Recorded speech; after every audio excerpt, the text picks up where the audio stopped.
Hi,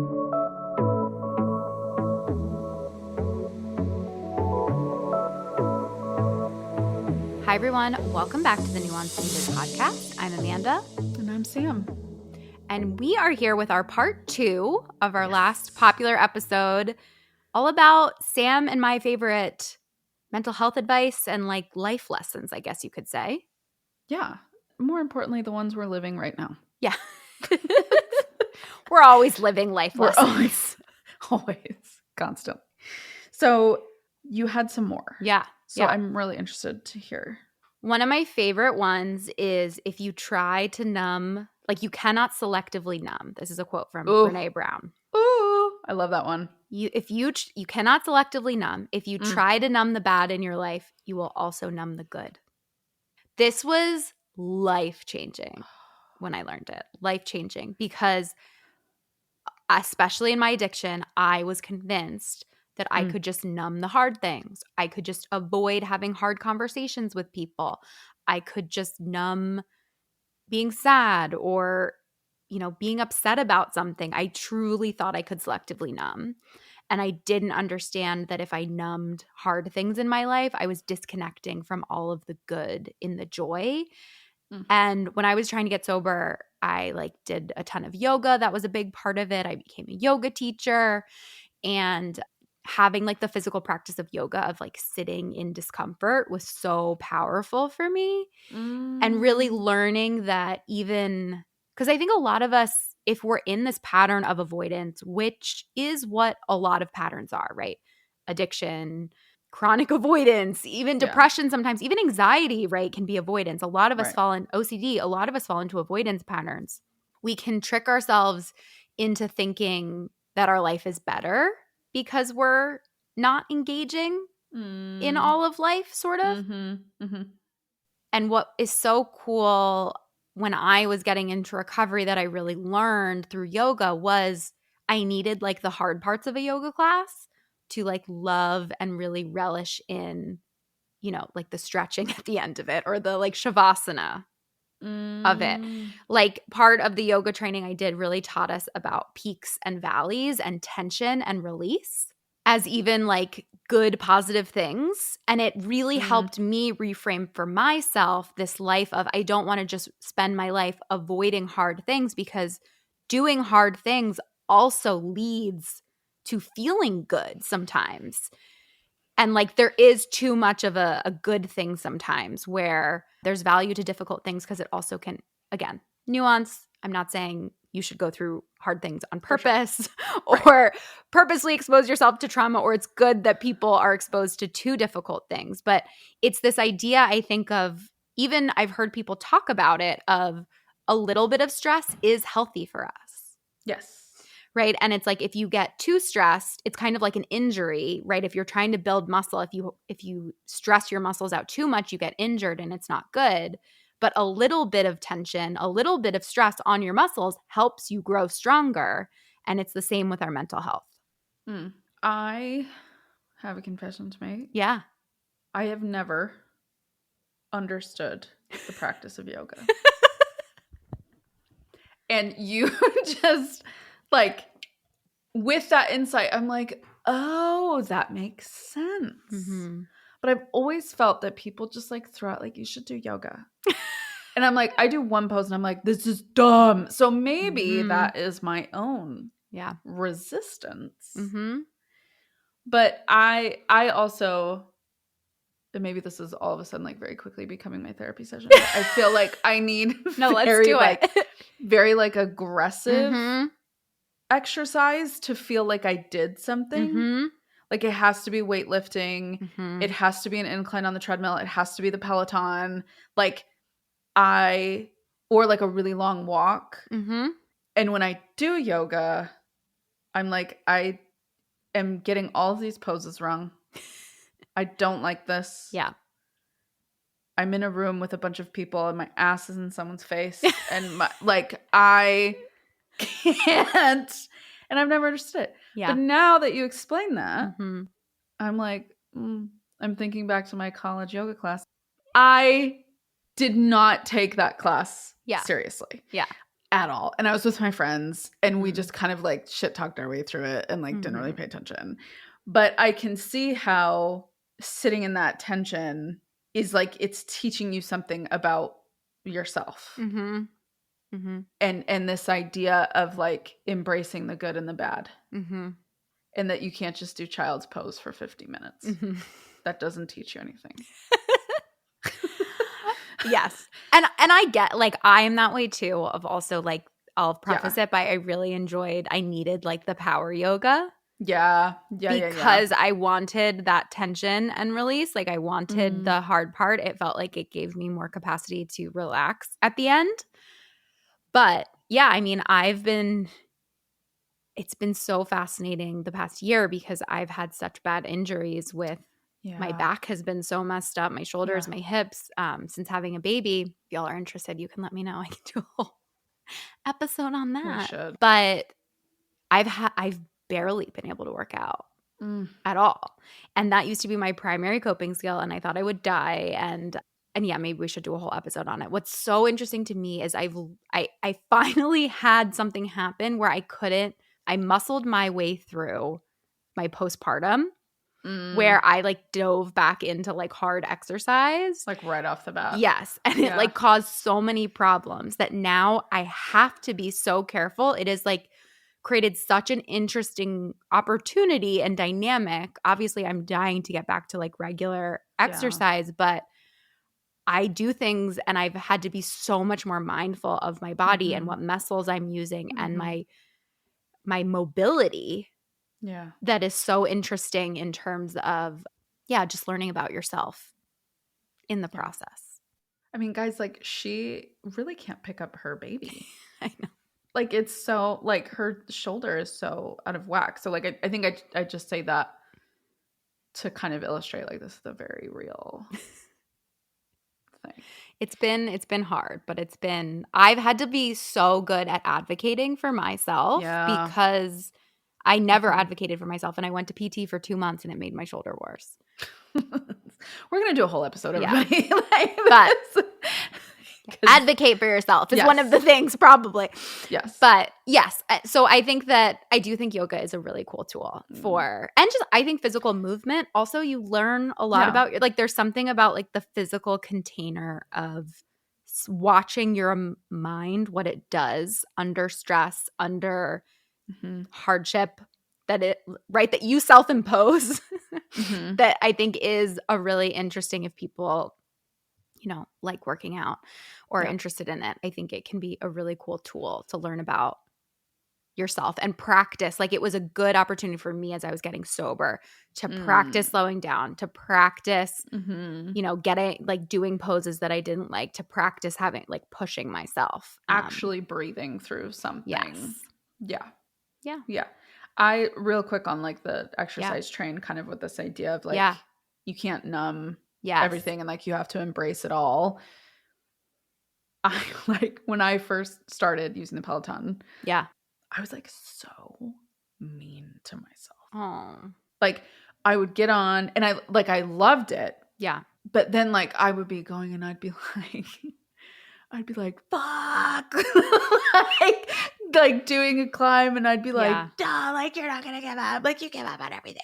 Like it was like so aggressive. And I kind of like caught myself one day doing that. And I had to be like, whoa, girl. Like one, it's not that serious. Two, like to like pull back on a climb or to not worry so much about hitting the ranges that they want you to hit because it doesn't mean anything. I know. The ranges I struggle. I have to turn off the data.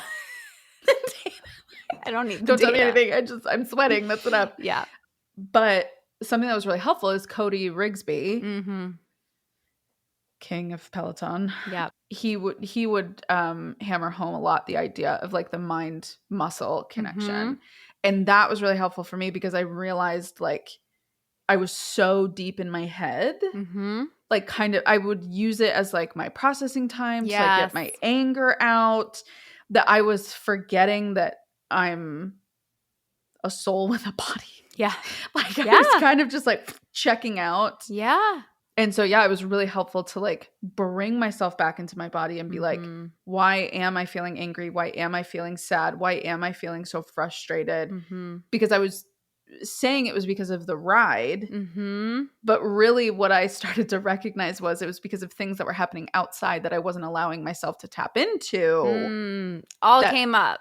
All came up. And it finally had an outlet. Yeah. Through that. Yeah. So, yeah. And I think the second you start embracing the mess is the second you can start actually doing things that make it feel cleaned up. Yeah. But if you, kind of going back to your sobriety, if you don't even know what it's like to recognize you feel sad. Yes. So many people are so disconnected from their bodies. They don't understand that emotion starts as a physiological body sensation. Well, and even as a therapist, like I've had to, with so many of my clients, I've had to go back to like, we're literally teaching what a feeling is. Yeah, because how to feel. What do you feel about that? And they'll be like, I don't know. And at first I would be like, come on, we're being avoidant. And then I'm like, oh no, they literally don't know. Like, they have no idea how they feel about this or what they're supposed to feel about it or whatever. So yeah, like I think to create moments where you can tap back into your body, and with that wonderful explanation of yoga, that explains why it is helpful to sit in a down dog. But I think you can bring mindfulness to to any movement, really, and do that. But I agree. I think, and we'll do an episode on that. But yeah, I think I remember when I worked at a rehab, I would try to talk to people about their emotions, and they were completely disconnected their whole lives from that. Like, it's actually a really cool word called interoception. Ooh. Interoception is the feeling of understanding what's going on in your body. Wow. So like some people, if you don't practice it, you literally don't. It's why, to bring it back to PT, right? It's why like if people are working out, sometimes they don't even understand what muscles they're using, right?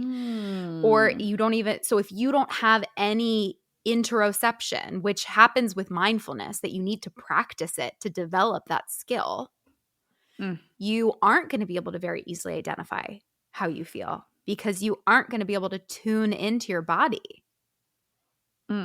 So I love that word. I'm super obsessed with just like how physiological and psychological stuff meet and how that all works. Interoception. But yeah, interoception. It's a good word to gonna whip that out in my to next know session and look up. Yeah. Hopefully they don't listen to this. And I'll be like, wow, she knew that the whole time. I'm gonna be like, I learned that 10 minutes ago. No, it's if you're not taking time to be aware. And I think that is the key. Like, if we're talking about being avoidant, we're talking about choosing to not be aware. Or if you have trauma. Yes. Right? Like, I think that's one thing that's so hard too, is if people have a lot of physical trauma, sexual trauma, if you were taught, even if you have an eating disorder, a lot of times you're taught that being in your body isn't safe. Yes. You have the habit of exiting your body. It's where dissociation comes from. Yes, exactly. Yeah. Exactly. So it's not right that people aren't always they don't even know. They don't even know that this is happening. So of course they can't even identify when someone says, where do you feel that in their body? They don't even, they don't have any connection to it. No. All right, Sam, what's your next one? My next one involves, I think it kind of piggybacks off of this one. Okay. A little bit, and I'll be interested to hear your thoughts. So the question is, how would future me want to respond to this? Now, I like this one because it helps get me where I want to go in a way that feels really intentional. Yeah. Now, the key here is it does require some foundational work, some pre-contemplation work, if you will, around, well, where is it that I want to go? Like, who is the person that I want to be? Who is the person that I want to be growing into, right? Yeah. And again, not just necessarily like identity work, but more like behaviors, habits, relationships, like kind of future casting, like what would the higher version of me do in this situation? Yeah.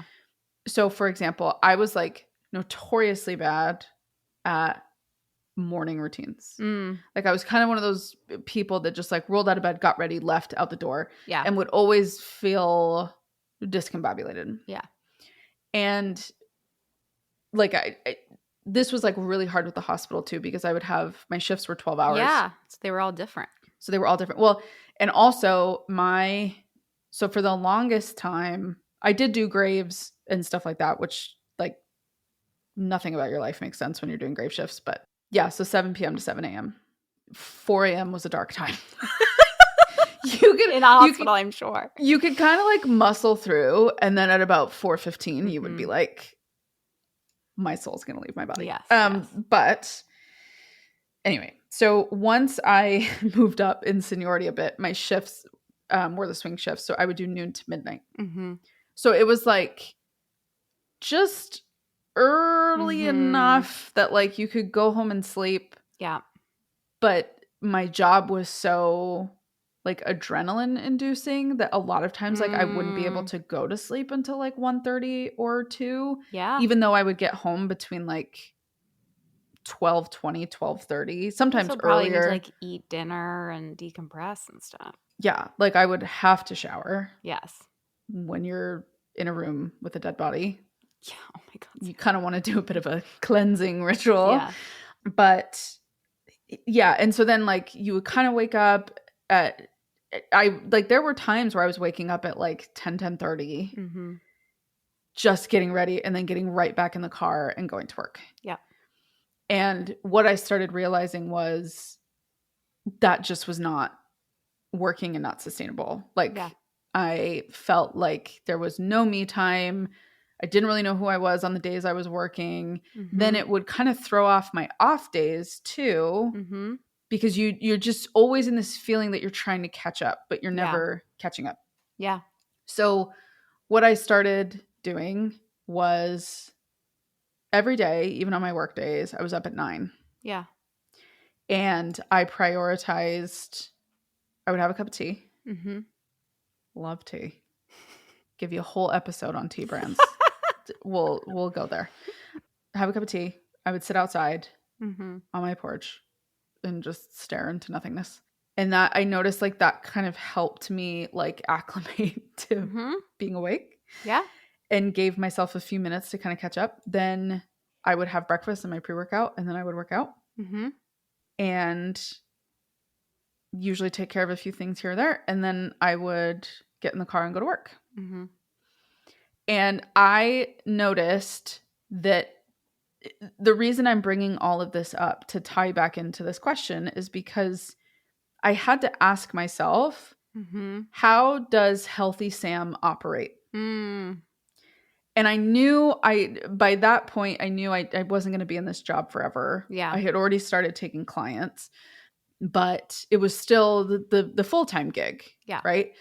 And I recognized there was going to come a time in my life where this wasn't in my life. Yeah. And I wanted to be as prepared as I could for when it wasn't. Yeah. I wanted to feel like I had a system in place that I could really run with once this was gone, and really feel like I had some stability again. Yeah. Because what was hard is with this job is there was no stability. Yeah. Like there was I would walk in and I had no idea like what I was going to do that day. I knew the types of patients that I would be called to see. Yeah. I didn't know the situations. I didn't know what I was going to be asked to do. I didn't know what I was going to have to see. I didn't know who I was going to work with. I mean, on my team, I knew who I was going to work with. Right. And I had an incredible team. So if any of my former team members are listening to this, I loved you and I miss you. But outside of our little unit, I hated some of the nurses. I absolutely detested some of the doctors. Yeah. And one day in our episode, I'm going to name names. I'm going to. This is going to be some spicy tea. I'm going to name names and I don't care anymore. We'll get to that in that episode. But so there was like so much unpredictability that I needed something that was stable. Yeah. And so I said to myself, like, how would Sam not at the hospital, be living her life? Yeah. Like, what would that look like in a way that felt calming, felt sustainable, felt nourishing, Yeah. and recharging? Yeah. And I realized that morning routine for me, that routine of waking up, having a cute little morning beverage, prepping to work out, working out, getting ready, then starting the day, that really helped me to feel grounded. And I just really invite you, if life is feeling chaotic in some way, if you're kind of feeling like there's some of these situations that you feel like you can't get a handle on, Yeah. ask yourself, how would future me want to respond to this? And future me is replaced with, how would confident me respond? How would empowered me respond? How would, happy me respond, right? Yeah.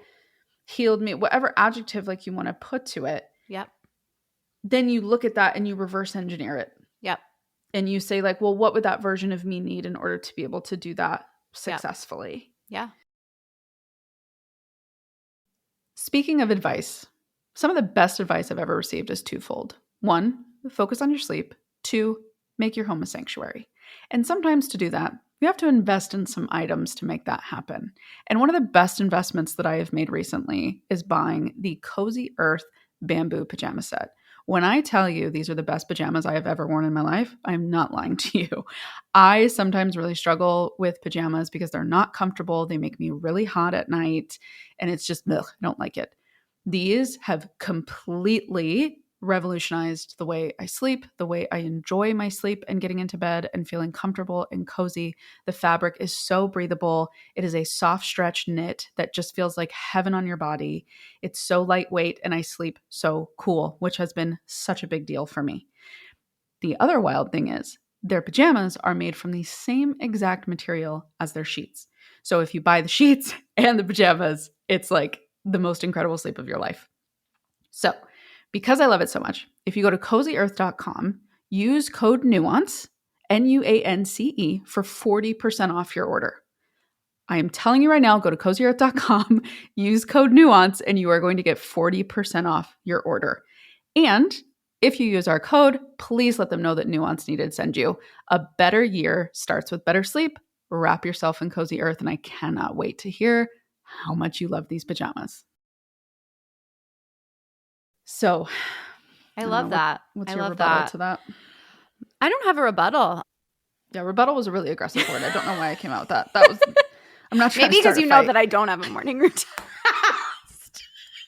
Cold out. No, not at all. I struggle with morning routines. I do. I don't know what it is. I want to have a routine. I want to have a morning routine, but I also am like, I have more important things to do. Oh yeah. Well, that's where I get stuck. Yeah, we're talking about 2 different seasons of life right now. But I have one thing that maybe leans off of this is one thing that has really helped me is really be really ruthless about my time. Being really clear. I used to really lie to myself, I think, about how much time I had. And I think it's also just a really humbling experience having a child because you lose so much time. Yeah. That I used to always be able to fit stuff in. Like I could always figure it out on some level, and now I can't. And I have had to like mourn that essentially.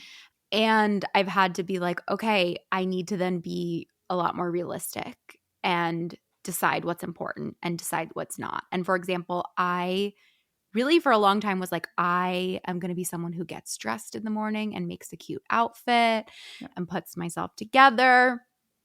And one thing that helped me so much this year is being like, that's not my priority. And I think we don't ask that sometimes. We just say, I want to be, we kind of talked about this in the New Year's episode. Like, I want to be someone who is this. I would like make that my New Year's resolution all the time of like, and I would think that by January 1st, the magic of January 1st, that would change me. And instead of being like, okay, and I think this goes into what you're saying about a morning routine too, because I do kind of have a morning routine. I don't work out in the morning, but Right.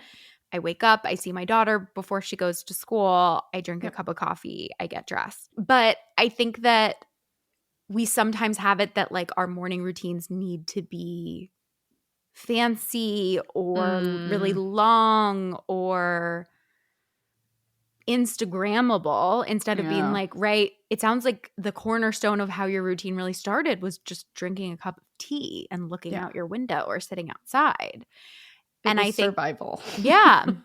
And I think that's what that, so going back to that, this year, I don't like get dressed in fancy outfits, but I do get dressed.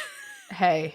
Which I know it sounds like insane, but just like accepting that I work from home and my schedule is like pretty chaotic and I work a lot and you know, so I started just being like, this year I have a lot more of a uniform where I have like a couple sweatshirts I rotate between. I have like a bunch of like workout clothes that I always wear. You know, it varies a little bit. I try to keep my like makeup routine way more simple where I just put on like, you know, I'm never going to be someone who puts on eyeliner every day. Like that's a joke. So like the fact that I tried to pretend for so long is a waste. I have sensory issues with even wearing makeup. So like putting on under eye concealer, CC cream, and mascara, which I don't do every day, but most days is a win for me. And like that's all I really care about. And I think we need to also check in on what actually, because everything takes effort. Every change is going to take energy. And what do you want to use your energy for? I read this book called 40,000 Weeks, Time Management for Mortals. I think I've heard of that one. It is great. I need to read it. I love it because he doesn't give any strategies for time at all. It's like, not strategy based. It's like literally everyone has an average of 40,000 weeks alive until they die. Which, sorry to be the bearer of bad news, but right, like if you start being more like that's sort of his whole argument is like you're never gonna have enough time to do what you want. No.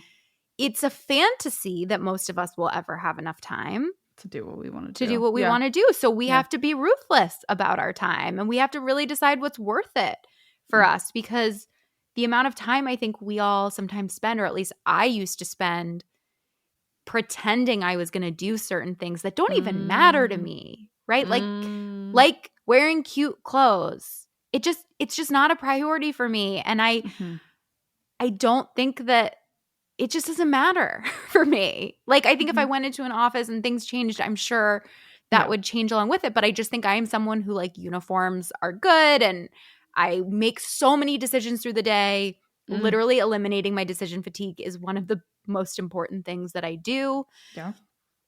So being realistic about that instead of constantly promising myself I'm going to be and do something else that isn't high on my list, who cares? If I can reframe this for you. I think twofold. One, my morning routine was that was like my survival through something that was really hard. And we are absolutely going to do an episode on my hospital experience because I'm sure you guys are piecing this together and you're like, are you okay? Like, yes. Wait, you had a really, really intense job. It was life or death. Literally life or death. Like I have seen hundreds of dead bodies. So I think that's what I was like, that was why I used like the morning routine example. And I think what you have touched on really brilliantly is that part of this question, this idea of like, how would future me want to respond? What the work that you did in that was your value system. Yeah. Like you identified what you actually valued. Yeah. And then decided like, well, how would a me that is rooted in her values choose to live? Yeah. Like, and so for you, that meant cutting out A, B, C, D, E. Right? For me, she's a bougie girl. It's so funny though, Sam, because I feel, and I still feel this sometimes, even as we're talking about this, I still feel like there is something wrong with the way that I am, which is so weird. But it's like society, right? It's like we've, told women that if you don't wear makeup and stuff like that, like you're, not professional. See, I feel this is so interesting that you say like I feel like there's something wrong with me. Yeah. Because sometimes I feel bad. Well, and bad, maybe that's the wrong term. I hate that I work from home. Yeah. Because I feel like working from home makes it so that like I can't present myself in the way I want to. Yeah. I love clothes. Mm-hmm. I love going out. Y'all, do you know what I wore to our friend dinner the other night? I wore a leather jumpsuit. It was super cute. I put that on and I was like, it is me. She is here. Yes. And so I think, again, what I'm highlighting with that is like, neither one is wrong. Mm-hmm. It's just identifying like who we are. Yeah. But then being willing to filter your choices and the things that you want to do and the way you want to live through that. Mm-hmm. And I think for you, like I have tried to turn my back on makeup so many times. I've tried to, and I can't. And you dropped me in Sephora. I had to cut up that credit card. I got it one time. Mm-hmm. I put one like purchase on it. Mm-hmm. And I was like, girl, what are you doing? Like, I was like, you cannot have this type of an out. And I literally had to chop it up because I love it. I will buy every stupid little bit and skincare thing and this and that and then. But then that's just who I am. Mm-hmm. And you prefer simplicity. Mm-hmm. And you prefer like straightforward, direct, this is me, this is it. That's all. Mm-hmm. And I think, this could tie into even like another episode about women feeling guilty about just choosing things that bring them joy. Yeah. And what I'm hearing for you is like simplicity is joy for you. Yeah. That is stress-free. Mm-hmm. That is, it makes the day feel easier for you to just be. Yeah. But I think it's weird too, because I used to be someone who was really interested in clothes and I've never been super into makeup, so I won't even kid myself with that. But I used to be very into clothes and things like that. But yeah, I just like am like I don't want to spend 30 minutes a day deciding what to wear. And that's that's what I've sort of just allowed myself to be in. And I think the allowing of myself to be who I am has at least, right, I've stopped hurting my own feelings. I've stopped pretending that I'm going to be something I've not. And at least it's made my life way better to be like, this is what works for me, even if I want it to be different, sort of, because I think that's the way that it should be based on society or whatever. Right. It's like meeting yourself where you're at fully. Yeah. And saying like, this is where I'm at right now. And maybe it'll change one day. Like exactly like you said, like if, there's an opportunity where you're going out more often, whatever, like, sure, maybe it'll change. Yeah. But right now, radically embracing who you are is about living in this way. Mm-hmm. Okay. Can I ask you a weird question? No, please do. Do you like putting on makeup in the morning? Do you like getting dressed? I love it. I love it so bad because it is such a chore through and through to me, and I love it. I like the outcome, which is I think why I keep trying to convince myself that I want it. Yeah, but like if you had like a glam squad coming to your house every day, you'd do it. Yeah. Oh yeah. I mean, I don't know if I'd be able to sit there, but oh, I'd love it. If I had someone like doing my hair and my makeup, I'd be, oh my gosh, I would be a Real Housewives queen. I could. Don't give me that life. I will turn into a bear. But, like, I mean, in like 2016, 2017, probably even longer than that, I was doing like full beat. Like she was a cut crease queen. Yeah. highlight, whole thing. I've really like toned it down actually quite a bit. Yeah. But I really like it. For me, like I throw on music or I throw on a podcast or I throw on Audible. And that is like a really, it's your morning routine. Like sacred part of my routine is like getting ready. I actually get really annoyed with having to do my hair. That's where she's big. Yeah. It's big. Takes a long time. I'm also like growing it out, which I kind of regret that a little bit. I might cut it. But then I just get like looks like I have a bowling ball on my head if I cut it too short. Or I look like a clown. So like I don't have the luxury of doing like really cool funky haircuts. Like it's just I do the same one. I get that. Well, this was helpful for me because I literally like make myself wrong all the time for not caring enough. I don't know. No, and I think this goes for anybody, but I think to just like radically embrace who you are is one of the most like empowering things that you could do. Yeah. And I think what I'm hearing from you as well as like seeing just in like our friendship and our partnership is that seeing as you are wearing the same sweatshirt, Amanda, that you were wearing yesterday. I didn't notice that. Trying to make neutral sweatshirts so they don't stand out too much. So now I have 3 colors that I can buy from Lululemon because yes, exactly. But no, like I think you have felt more aligned with yourself and the work that you're doing as a result of living more authentically. And I don't even say that to kind of add like fruity, fluffy language to it.